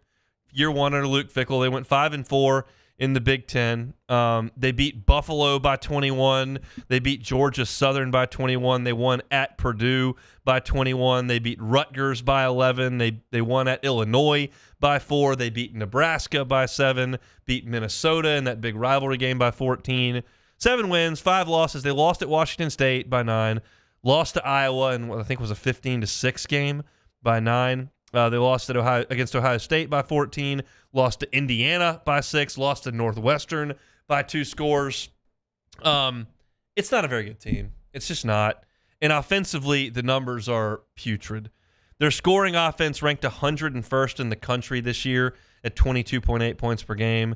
Their total offense was 77th in the country. Their rushing offense was 57th, so a little bit better there. Their passing offense was 89th in the country. Here's a glaring stat that I dug up when looking through the numbers with Wisconsin. LSU was obviously awful at allowing big plays this year. They allowed 58 plays of 20 yards or more. Wisconsin is almost worst in the country at creating explosives. There are only 6 teams in the nation who created less 20-yard plays than Wisconsin. They were 125th in the country. In time of possession, they don't even dominate that at 85th in the country. So they're terrible across the board on offense, but they're worst at creating explosive plays. They lean on their running game. That should be no surprise. And Braylon Allen is their bell cow running back. 984 yards. He's second team all Big Ten. Had 181 carries this year. And he's not playing. He's opted out of the bowl game to get ready for the NFL. Their second back, Ches Maluzzi, got hurt in September and is out. So they're basically on their third team running back, Jackson Acker, who's only had double-figure carries twice this year. He's got a high of 65 yards rushing in any single game this year, and he's run for all of 1 touchdown on the season. They can't really throw the ball. They don't create explosives. The only thing they do well is run it with their second-team All-League back, and he's not playing. Tanner Mordecai is a fifth-year senior quarterback. He averages a crisp 187 yards per game passing. He's got 6 touchdowns on the season and 4 interceptions. He threw for 200-plus yards 3 times in 9 games this year. Folks, this Wisconsin offense is trash. And if Jaden Daniels were playing in this game, it would not even be worth watching. LSU would beat this team by 30 if Jaden Daniels played. With Thomas and Neighbors and Diggs and Taylor and that line, Wisconsin prides itself on defense, and we'll get to their defense at another time, maybe next week. But their offense is putrid. And we saw really one team with a putrid offense in the SEC that LSU played, and that was Auburn, and it was a bloodletting. Now, we do know that Jaden Daniels isn't playing, so all of that rationale doesn't matter because it's going to be Garrett Nussmeier against this Wisconsin defense. But I'm more interested in the purposes of this conversation for LSU's defense. Okay, Mekhi Wingo's back. Mason Smith is back. Greg Penn's going to play in the bowl game. He said he's coming back. Perkins is playing. You got the 2 freshman corners who have now had basically 2 months because since the bye week to this time to practice as the number 1 corners with no Zy Alexander and no Denver Harris and no Deuce Chestnut and no J.K. Johnson. And it's just been the freshmen. And you got Whitweeks healthy. Doesn't have any stitches in his foot. You've had a month to prepare for a bad offense with no running back. You ought to play decent in this game. I don't have there is no excuse in this game. You don't have a bunch of opt-outs on defense. You're facing a bad offense, in fact. So as I start to frame my expectation for this game, my interest level is highest with LSU's offense and what Garrett Nussmeier looks like because that carries on into next year's offense. But also, a lot of these defensive players are coming back. And if you couldn't stop, Jalen Milroe in Alabama this year, you couldn't stop Jackson Dart and Ole Miss, who's going to a New Year's Six Bowl on the road. You couldn't stop a New Year's Six Bowl Missouri team for 3 quarters. Like, okay, we had a bad defense. That needs to not be the case on the first. LSU should absolutely hold Wisconsin under 24 points in this game. Absolutely. We are talking about a Wisconsin offense when they had their leading rusher that scored 6 on Iowa. I know Iowa's defense had great numbers all year. They scored 6 on Iowa.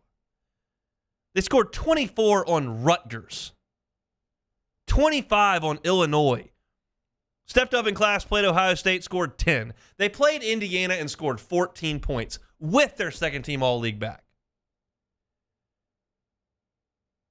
There is no excuse in this bowl game for LSU to allow Wisconsin to go up and down the field and hang 31. That would be completely unacceptable. This team scored 10 on Northwestern. So, again, before this morning, could not name one player on Wisconsin's team, have watched them play exactly 0 snaps this year.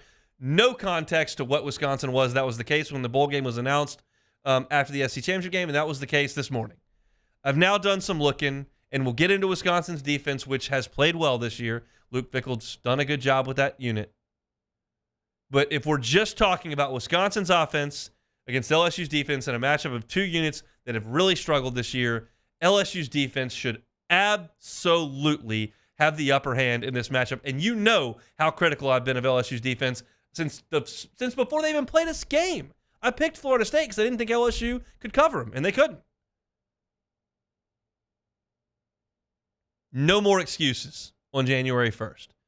You've got your guys. You got a month to prepare. You're as healthy as you've been since the opener. Go play. We'll see. We'll get to more of LSU and Wisconsin next week as we inch closer to the ReliaQuest Bowl on New Year's Day. When we come back, LSU's offensive line. Charles Turner got invited to the Senior Bowl. What does his future mean for the future of that group, and what does that group kind of look like moving into next year now that the ink has dried and we may get another edition coming up on Friday? That's next on the Hunt Palmer Show. The Hunt Palmer Show. Boudreaux's Electric. Love telling you about Boudreaux's Electric because they've been such a great company down here for 40 years. Neil and Melissa Boudreaux have operated Boudreaux's Electric like the small business that it is for 40 years. But it doesn't mean they're behind the times. Far from it. They've got technology that can allow them to monitor your Generac generator 24/7 from off-site. So if there's an electrical malfunction at some point, or if you're talking about a situation where you got some kids that are out playing and somebody throws a ball and it knocks something loose in your generator, well, they'll know about it. And they'll call you and they'll say, hey, we can come out and fix that tomorrow. So that when you need your generator to protect you from power outages, it's ready to roll. Just $5.20 daily can give you the peace of mind of not having to deal with power outages. Boudreaux's Electric, happy to help you this holiday season. Give them a call. I'm going to give you the number here shortly. Give them a call before the New Year. So you've only got a week left. They're going to give you significant savings if you tell them you're a listener of the Hunt Palmer Show. That number at the new Gonzales location, 225-300-9389, 225-300-9389. That's the number for Boudreaux's Electric. In times of need, get a full list of phone numbers, websites, and other important emergency information on the Demco Stormwatch page at 1045ESPN.com. Life in Louisiana is like a run-on sentence. A poem that doesn't rhyme. Life is here, now.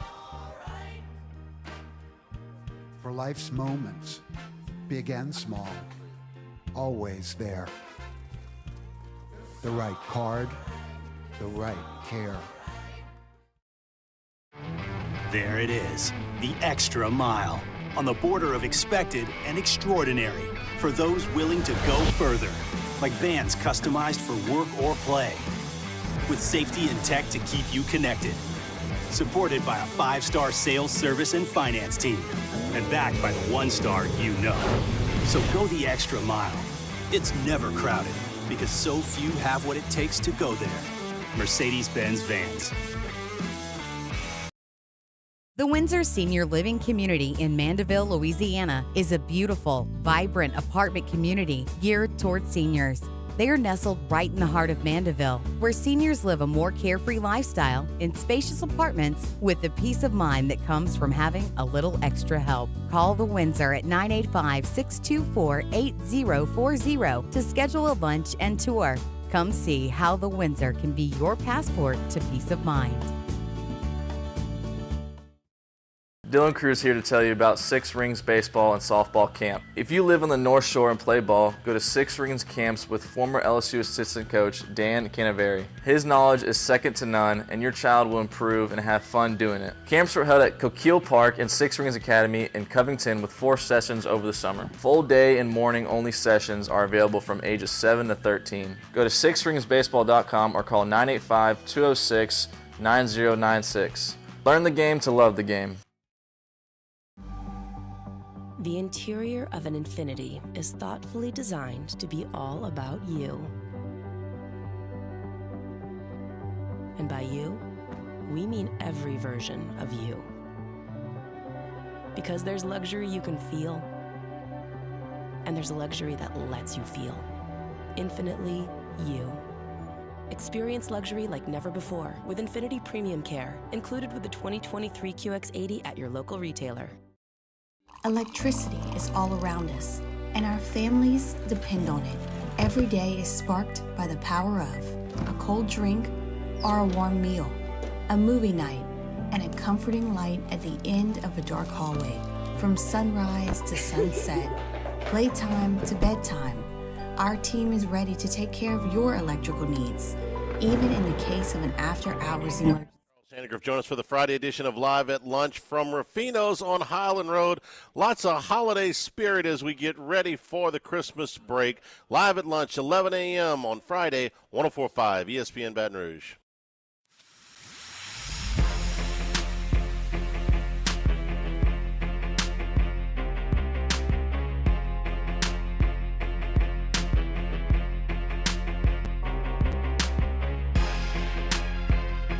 This is the Hunt Palmer Show on 104.5 ESPN Baton Rouge. Take it or leave it coming up next, and then we will get my final pick for the Saints and the Rams tonight from SoFi. But I wanted to talk a little offensive line here today and talk about the future of that position and where LSU sits. Charles Turner has another year of eligibility. He tweeted out yesterday that he's been invited to the Senior Bowl and said he was thankful for that opportunity. Now, he could be thankful for the opportunity and pass on it and come back and do the same thing next year if he wants. He could decide, hey, let's go to the Senior Bowl and let's give this thing a shot and try pro football. That's a big deal for LSU's offensive line next year. If Turner decided to come back, that would be fantastic. I'm going to do this exercise with the assumption that he's not going to come back. If he doesn't, that's great. But this is looking at the other side of things as you move forward with the offensive line, which I think is probably the strength of the team next year. I think that's reasonable to say. You have at tackle, Will Campbell, Emory Jones, Lance Hurd, Bo Bordelon, Tyree Adams, and DJ Chester returning. Campbell will be a junior, so will Emory Jones. Lance Hurd played in every game this year on special teams. He'll be a sophomore. Bo Bordelon will be a sophomore. Tyree Adams, a redshirt freshman, and DJ Chester, a redshirt freshman. I don't know if Chester's a guard or a tackle. He's probably a swing there. In terms of interior offensive linemen, Miles Frazier would return as a redshirt senior if he wanted to. Garrett Dellinger could come back and either be a guard or move down to center. You've also got Mason Lunsford, who's got a senior year left, who transferred in from Maryland. Paul Mabanga would be a redshirt freshman next year. Kimo Macanioli would be a redshirt junior next year. And then you signed yesterday Weston Davis, 5-star tackle, Ethan Callaway at tackle, Ori Williams at tackle, Kyrie Lee at guard, Joseph Cryer at guard, and there is some significant buzz being generated that maybe Cohen Eccles, former Texas A&M commitment, who says he's down to LSU and Auburn, may be committing to LSU tomorrow. That's his birthday. That's when he wants to do his announcement. Sam Spiegelman with On3 has put his prediction machine in for LSU. It sounds like there's a chance LSU could land Cohen Eccles. So as I look at LSU's offensive line for next year and kind of project what it probably looks like against USC in the opener, I would start with Will Campbell at left tackle. I would go Miles Frazier at left guard, Garrett Dellinger at center, and then maybe Emory Jones at right guard and Lance Hurd at right tackle. That is an elite level offensive line. Maybe Charles Turner comes back. Maybe Miles Frazier decides to move on. there are some variables that can show up there. But when you talk about Campbell, Frazier, Dellinger, Jones, and Hurd up front, and then behind them, potentially 12 scholarship guys, that is significant depth, and then top-end talent.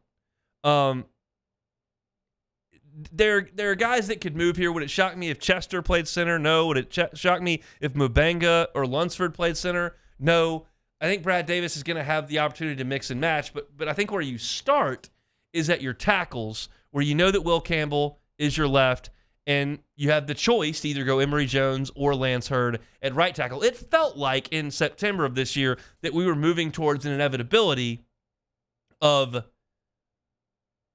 Lance Hurd taking over right tackle and Emory Jones playing right guard. But Miles Frazier held him off over there on the right side, and we've seen really solid play from Garrett Dellinger as well. So there are moving pieces. You could convince me that Frazier stuck at right guard and you moved Emory Jones over to the left side and played a left side of your offensive line of Will Campbell and Emory Jones with Lance Hurd moving to right tackle. I could get behind that. You could convince me that Lance Hurd played left guard and you had Will Campbell and Lance Hurd on the left side with Dellinger playing center. Like, there are a lot of options with those top 5 or 6 players, and it's really, really encouraging what things could look like, because you've got to go into a season with more than 5 surefire offensive linemen. You can't play an SEC football season without an offensive lineman or 2 going down for some period of time. Some years are better than others, but inevitably something's going to happen, and you've got to plug somebody in there. LSU's been remarkably healthy up front this year. I don't know that I would specifically count on that moving forward, but you sell me a bill of goods. It's got Campbell, Frazier, Dellinger, Jones, and Hurd as your first team, with backups of Bo Bordelon, Paul Mubanga, Weston Davis, Tyree Adams, Mason Lunsford. Like, you've got, I mean, Mason Lunsford started games in the ACC or Big Ten, Maryland. I still get that wrong, that Maryland's not in the ACC. But like, that's what you've got to have. And I think more so than anything else next year, because the quarterback is unproven, and even if he plays great on the first, he'll be unproven. And the wide receivers are unproven. They just are. They're talented. Kyron Lacey's played well. All the stars next to Shelton Sampson's name, and then Kyle Parker's name, and Jaylen Brown's name. Aaron Anderson was 4 or 5-star recruit. Like, there's dudes that can go, but we don't know exactly what they are. To be able to start up front by dominating games and potentially letting your quarterback and wide receivers ease into things because you can run the ball would just be so massive. And Brad Davis deserves so much credit. I had a conversation with Brad Davis after Ed Ogeron got fired. Because if you remember, Brad Davis came in the summer prior to 2021. And it was a last-minute deal because of the fallout with the previous offensive line coach. And Brad Davis got a chance to come home. And he was so excited to come be the offensive line coach at LSU. His mom and dad were right there. He mentioned it was so great for him to be able to leave the office on Sundays after everything was done and go have his mom cook gumbo for him and sit down and enjoy some family time. Like, that is something you couldn't do in Fayetteville. He was so excited to come to LSU. But then, 2 months into him being here, Ed Ogeron gets fired, and there is no guarantee anybody on that staff is sticking around. And he had such a stable opportunity in Fayetteville that was going really well in year 1 under Sam Pittman, and he's got the confidence of the head coach who's coached that position. You know, he wouldn't have left if he'd have known Ed Ogeron was going to be fired 2 months in. Now you say, well, you got to know that's going to happen. Well, you know. It was an opportunity to come home, and he did. But the fact is that Brian Kelly came in, and the first hire he made was to go get Brian Polian, and the second hire he made was to go get Frank Wilson. And finally, the news was announced that interim head coach at that point, Brad Davis, for the bowl game, was going to be the guy, an offensive line coach. And that has turned out to be a home run, because not only has Brad Davis gone out and recruited consecutive elite level classes on the offensive front. He's also developed Will Campbell and Emory Jones into what are going to be really high draft picks. He's found the right combination. They didn't have it to start the Florida State game in the Superdome, but they quickly adjusted and got Turner in there and put Emory Jones at right tackle, and that worked, and they were able to get things moving. He's made the right personnel decisions, the right recruiting decisions, and an excellent job of development, and the result is a group that I can lay out here that is legitimately 17 players deep, depending on what happens on Friday. And that doesn't count Charles Turner, who it feels like may go try out the Senior Bowl. But from just an absolute dumpster fire to really, really strong over the course of 2 years. Will Campbell, high school signee. Emory Jones, high school signee. Lance Hurd, high school signee. Garrett Dellinger, high school signee. You went and got Miles Frazier. He's a transfer. But Charles Turner, high school signee. And you've brought in all these names outside of Frazier and Lunsford that are high schoolers. And while the transfer portal is vital to what you're trying to do, the best way to create stability, consistency, and elite level championship play in a position group year over year is going to be through high schoolers that you develop and get into your system. I'm perfectly aware that the Heisman Trophy winner came from elsewhere. I know. It's necessary, and it can be great, but it can also be a disaster. How do you feel about LSU's secondary right now compared to how you feel about the offensive line? I feel pretty good about the fact that they're getting a lot of high school kids out of the offensive on the offensive line ranks, and they have turned that into such a strong unit. And just writing these names out on this notepad this morning and putting out kind of a fake depth chart and a classification list and where things stand, it feels like, as Brian Kelly alluded to yesterday in his press conference, like we've set that position group up to be really stable over time. And the fact of the matter is, that's what they did at Notre Dame. That's what they're doing here. It's different offensive line coaches, different situations, the exact same result. And Brian Kelly deserves a ton of credit. Brad Davis deserves a ton of credit. And all these guys who have played as well as they have deserve a ton of credit. It's a real strength, and it'll be a huge talking point for us as you get into to talking season next August, is just how good LSU could be up front. And USC's had a lot of defensive linemen defect into the transfer portal, and they couldn't stop anybody this year either. So likely the talking point going into that game is, hey, USC's soft. USC doesn't play good defense. This is a great offensive line. Here's Logan Diggs, maybe. Here's Josh Williams, maybe. Here's Caleb Jackson. Here's Caden Durham. Pound these guys. That's kind of what it may sound like next August. So that's a look at LSU's offensive line here on this Thursday edition of the Hunt Palmer Show, presented by Rouse's. We will take a timeout. We'll play some Take It or Leave It. Still got to get my Saints-Ram pick. That's coming up to end the show. Come back with us, the Hunt Palmer Show. You are now listening to the Hunt Palmer Show. Our listeners fire off their opinions on the jimsfirearms.net hotline at 499-1045. Keep listening for your next chance to shoot us your thoughts with the jimsfirearms.net hotline on 1045 ESPN Baton Rouge.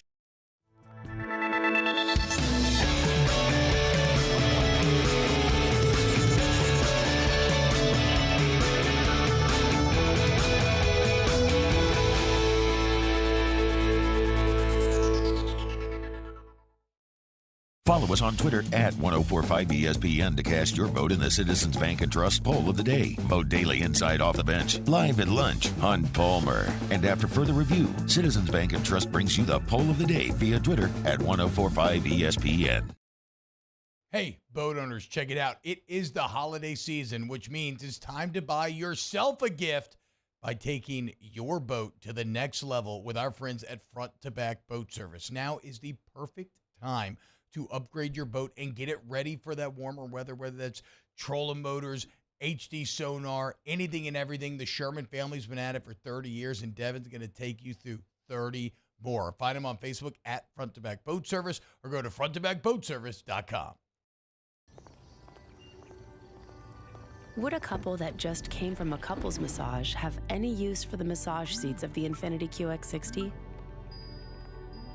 Yes, it appears they would. With driver and passenger massage seats, Mute all your notifications and feel infinitely you.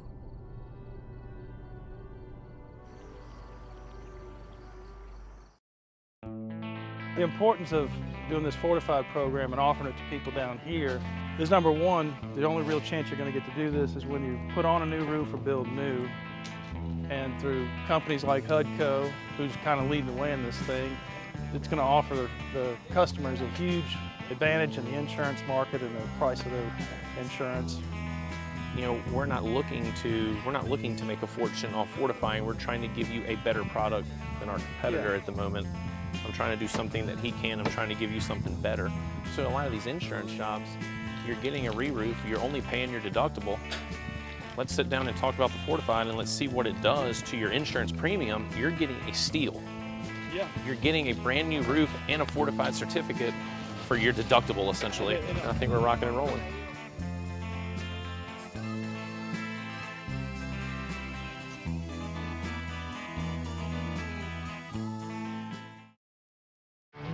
There it is, the extra mile, on the border of expected and extraordinary, for those willing to go further, like vans customized for work or play, with safety and tech to keep you connected, supported by a 5-star sales, service, and finance team, and backed by the 1-star you know. So go the extra mile. It's never crowded, because so few have what it takes to go there. Mercedes-Benz Vans.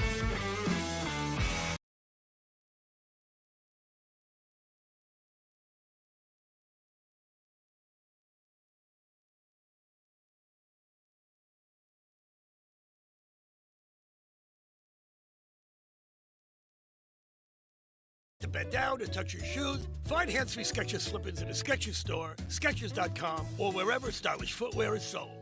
Hey, it's Gordy Rush along with Sam Willard, Harper's Haberdashery, the place for your Christmas gifts. Ho, ho, ho, Gordy, it's that time of year again at Harper's Haberdashery on Highland Road. When you're looking for something a little unique, looking for something different, looking for something for that special significant other, come see me. We've got a lot of great things this year, a lot of different stuff. We've been searching and we found a lot of unique items at Harper's Haberdashery. Harper's Haberdashery, Highland Road, just south of I-10. This Sunday as we bring you 3 different NFL games. We start off with Colts-Falcons. Immediately following that, it is Cowboys and Dolphins. And then finally, the Patriots at Broncos. Tune in this Sunday to hear all 3 of those games here on 104.5 ESPN Baton Rouge.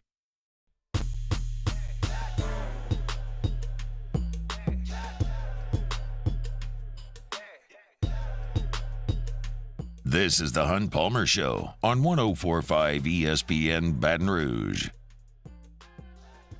Appreciate Rouse's for bringing you our Thursday shows. You've got a bunch of family coming in town for the holidays. Load up at Rouse's. They got you covered on everything. Whether it's meats that you're looking for, they got a great butcher shop back in the back. Whether it's gumbo fixins, a lot of people like to do a Christmas gumbo. They can help you out with that. Whether it's just party trays for parties that you may be going to, or your alcohol that you need to get through the Christmas holidays, they can help you with that at Rouse's as well. Download the app, do your shopping virtually, let your personal shopper go in and handle it all. They'll bring it right out to you on their curbside pickup stations as long as you spend $35, which ain't hard.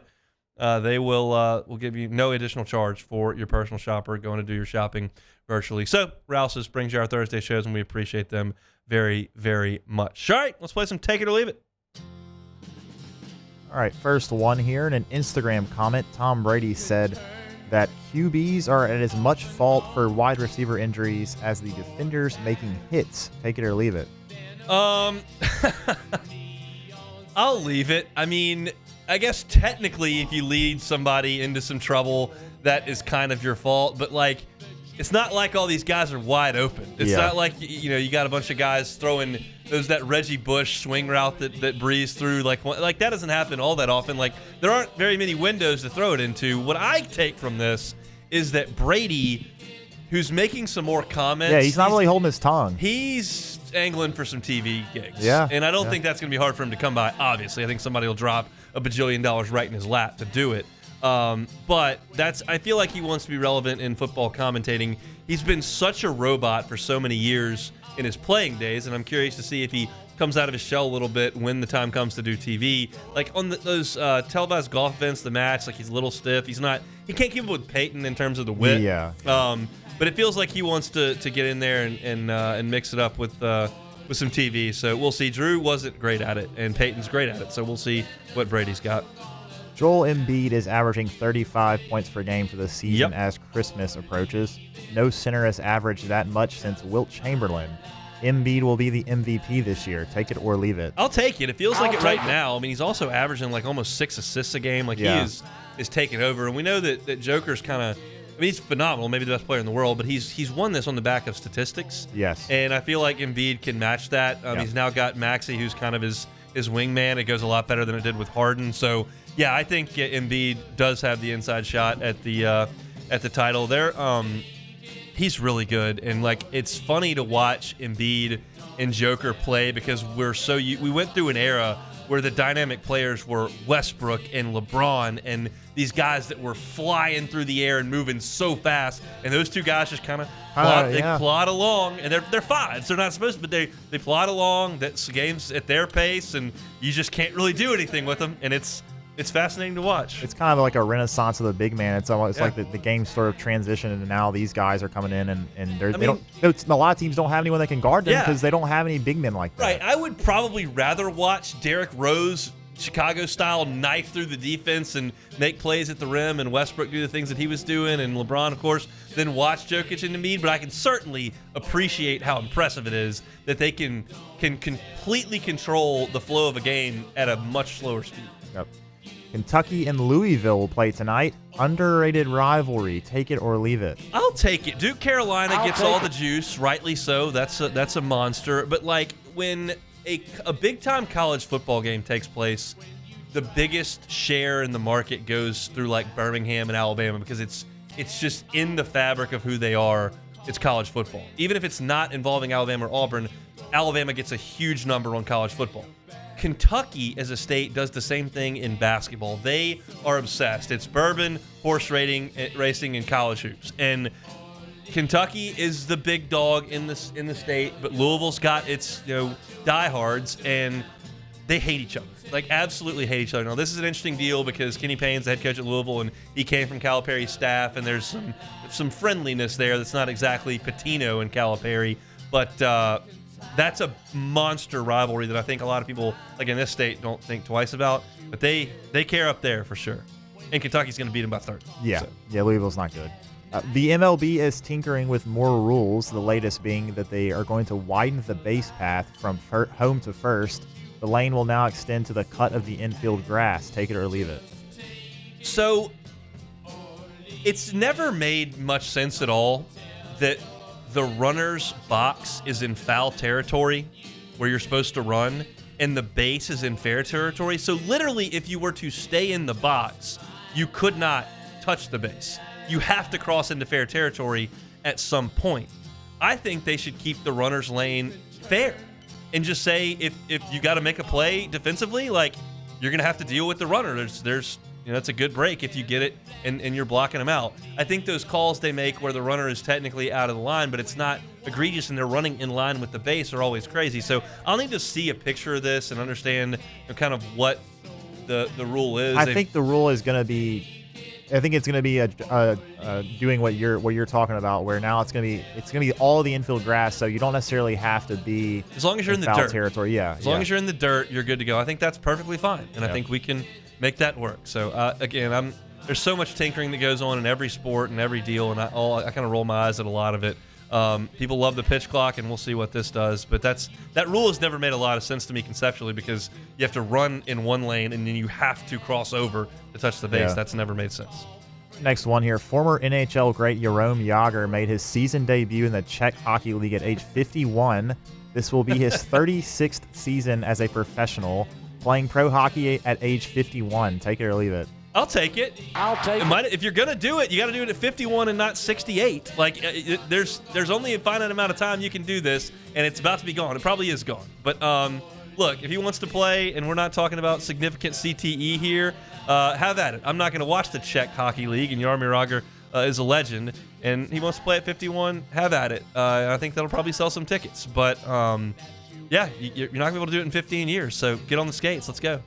All right, last one here. Thai golfer. This is going to be a tough one. I'm not sure if I'm saying this right, but Dinwit Boribunsub won his third straight tournament in as many weeks, beating out major champion Henrik Stenson by 3 strokes in the Saudi Open and Asian Tour event. Boribunsub is only 19. He'll be on major leaderboards within a few years. Take it or leave it. I'll leave it. Stenson's washed. The guy can't play. He's live. He stinks. He gave up the Ryder Cup. I could beat Stenson, so I don't care about what Dinwit Boribunsub did against Stenson. I do. I'm being a little facetious. I hope he's awesome. Yeah. Three wins in 3 weeks. I'll say this: if Dinwit Boribunsub was ever paired with Kirdek Afibarnrat, we'd have some significant names on those scoreboards and on the caddies' names at Augusta. So good for Dinwit for getting it done against Stenson. I don't pull for Stenson; he went to live, so I'm pulling for Dinwit in that one. That's it for Take It or Leave It here on this Thursday edition of the Hunt Palmer Show. I was talking about skating. Do you ever go ice skating back? I have done it once. I'm horrible at it. Yeah? Yeah. Can you rollerblade? Well, somewhat, but I'm 6'6", so my center of gravity is not. It's a little off. It's a little off, and I'm not the most on balance. I played basketball. I would fall over all the time. I'm not the best at balancing, so ice skating doesn't really jive with me very well. So no. I have not ice skated in so long. I did. They used to, after the Mudbugs, who I've talked about on the show, that was our hockey team in Shreveport. After Mudbugs games, kids could skate, and we used to do that a little bit. I've been in New York in December like 3 different times, but the line's too long. Like you got to wait. You got to take like 4 hours out of your day to get in line and rock. I'm surprised at these public ice skating rinks that there aren't more significant injuries. Yeah, I know. Because people are falling. There's blades on the ice. Right. You got kids. No one who don't knows know what they're doing. Most of the Nobody knows what they're doing. You got some senior citizens out there. I will say that, in New York, I think in New York it's probably different. Maybe if in Louisiana that wouldn't be surprising because most people never skate. But I think people up north they're more accustomed to it. But yeah, I'm surprised there aren't as many injuries. Maybe there are. We just don't know. I don't know. 2 years ago, my wife wanted to go ice skating during Christmas. Myers was born on the 27th of December. This was like the 20th. She wanted to go ice skating. I was like, no, you will not be going ice skating 9 months pregnant. Yeah, that's probably a horrible idea. Not a good idea. Why don't you have a seat on the couch? You need some gumbo? I got you covered there. So I was thinking about Jágr skating at 51 and watching some like senior citizens out there skating around. Clearly he's a pro hockey player. I'm not talking about him specifically, but that's an old man out there on some skates. Yeah. Think they're gonna cross-check him? Like I don't want to get hit like that at 51. I don't want to get hit like that at 31. Seriously. There we go. All right, that's it for Take It or Leave It. When we come back, we will preview Saints and Rams. I'll give you my final pick. One more break to go. It's the Hunt Palmer Show. In times of need, get a full list of phone numbers, websites, and other important emergency information on the Demco Stormwatch page at 1045ESPN.com. LWCC is Louisiana Loyal, elevating and celebrating champions of Louisiana. Marucci Sports, champion of Louisiana. I don't think they make ice skating equipment, but they do baseball pretty well. And that's what makes them a champion of Louisiana. They bring talent in from all over the country because they're on the forefront of baseball technology. And it was just formed right here in the backyard in Baton Rouge. They've become a leader in the industry. Marucci Sports, the champion of Louisiana. If you know a champion of Louisiana, whether it's a person, a nonprofit, a business, anyone doing great philanthropic work in our great state, we want to know about it. Go to lwcc.com/champions and nominate a champion of Louisiana. Marucci Sports, a champion of Louisiana. LWCC is Louisiana Loyal.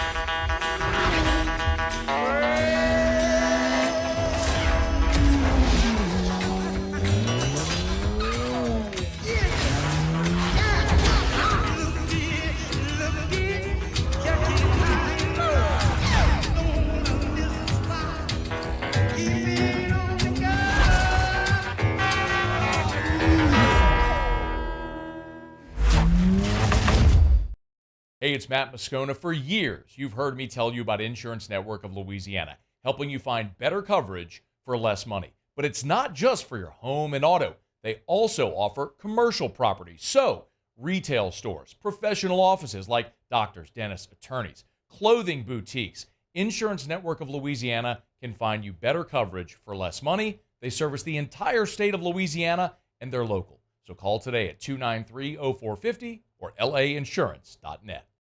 Electricity is all around us, and our families depend on it. Every day is sparked by the power of a cold drink or a warm meal, a movie night, and a comforting light at the end of a dark hallway. From sunrise to sunset, playtime to bedtime, our team is ready to take care of your electrical needs. Even in the case of an after-hours emergency, the light in your life shines brighter with Mr. Electric.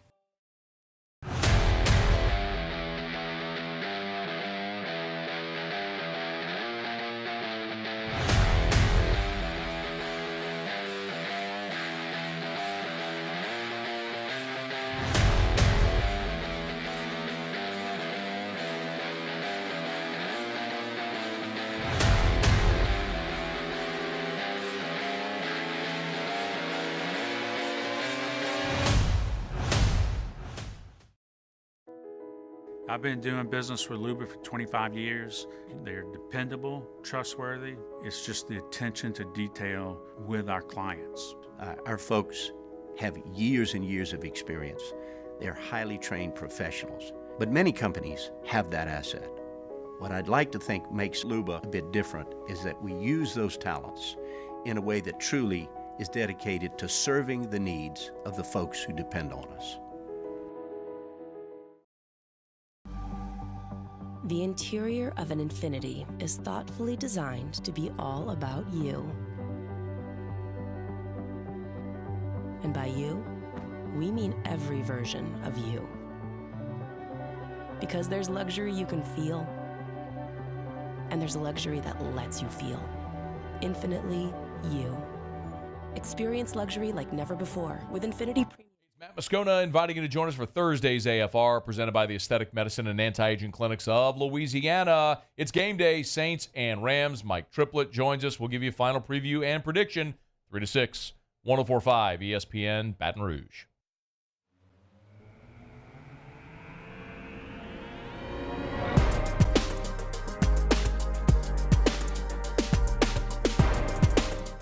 This is the Hunt Palmer Show on 104.5 ESPN Baton Rouge.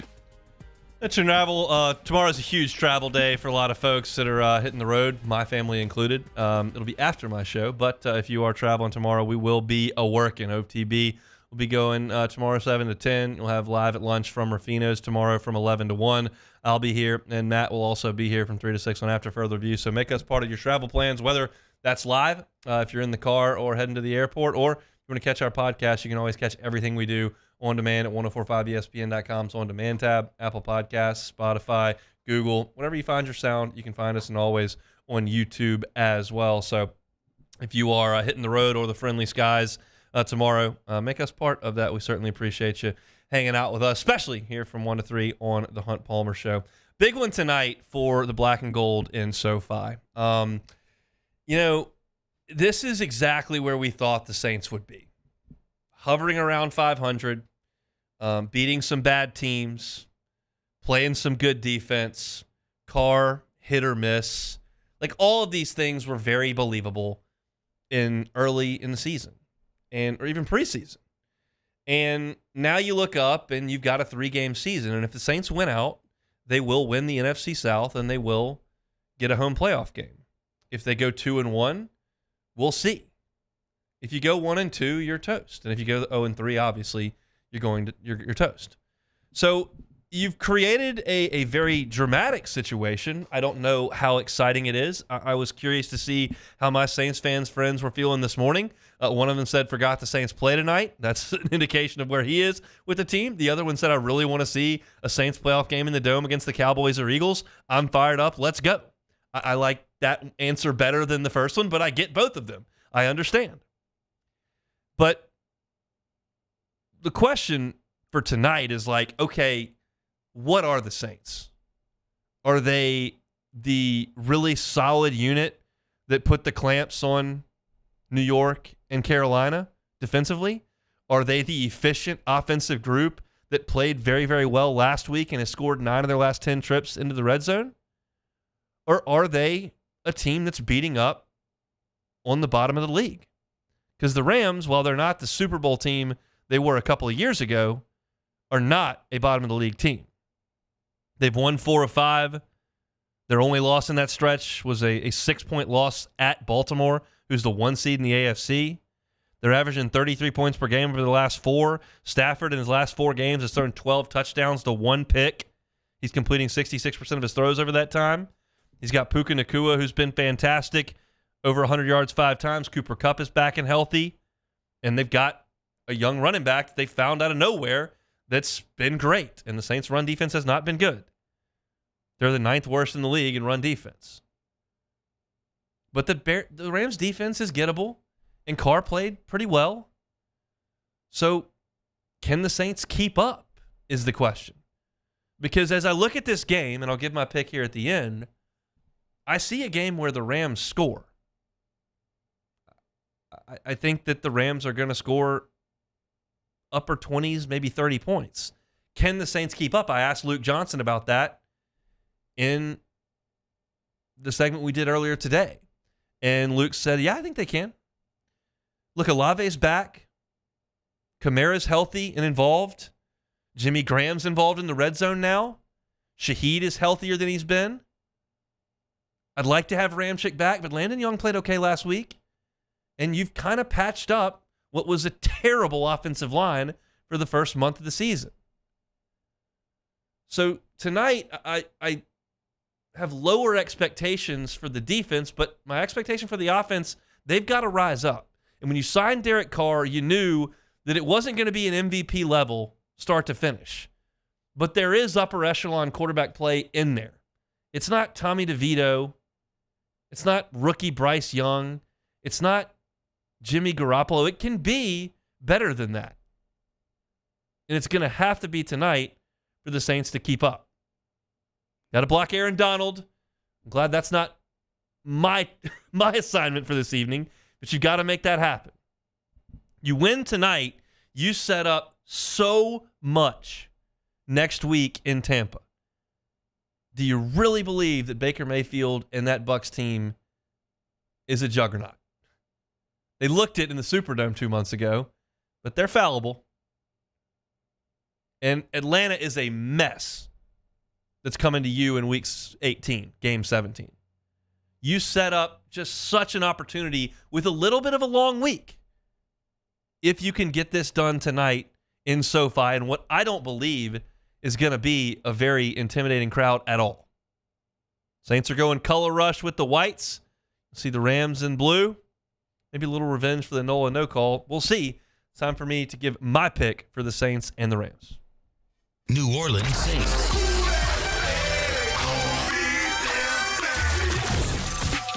Final pick.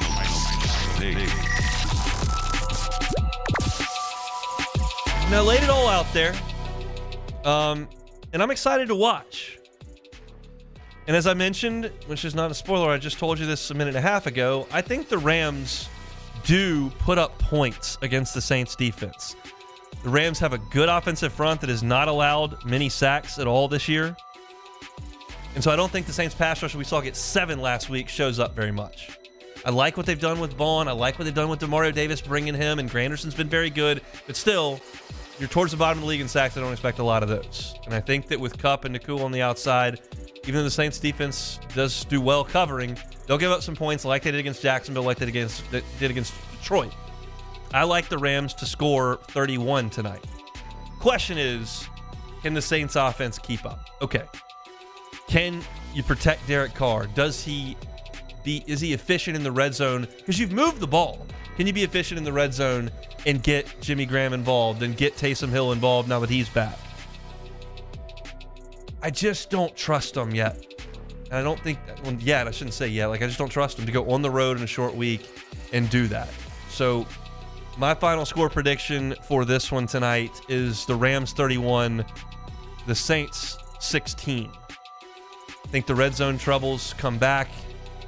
I just don't like this group having to keep up in a shootout. They got behind too big early against Detroit. They got behind too big early against Jacksonville, and I just feel like this is that type of opponent. So I'm not going to think it looks like against New York or what it did against Carolina. Different animal on the road. I'll take the Rams 31-16 tonight. I hope I am dead wrong, because this will be a lot more fun to talk about tomorrow and next week. But I do have to give my pick, and that's kind of where I sit on this one. So LSU and Lamar tonight from the PMAC.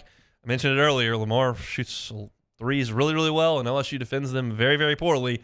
Let's hope the Tigers can beat Lamar tonight at 8 o'clock. If you like to listen to that one, you can catch it, I believe, on Talk 107.3, because, or 100.7 the Tiger, because the Saints will be on Eagle. But either way, both those games tonight, and you can watch them because the basketball game is on SEC Network. That's it for us on a Thursday. Appreciate Rouse's Marcus for being part of our Thursday shows. Luke Johnson was with us in hour number 1 at 1:15 talking Saints. I talked a little LSU hoops in hour number 1 as well. I took a look at Wisconsin for the first time. The Badgers, not good on offense. Kind of gave a challenge to the LSU defense. You can catch that at Hunt on LSU coming up a little bit later on YouTube.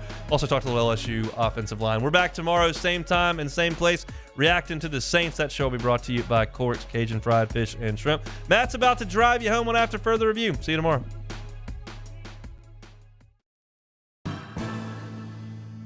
His name was Cain. He had a horse along the countryside. I saw him ride. One day they found him. Life in Louisiana is a song.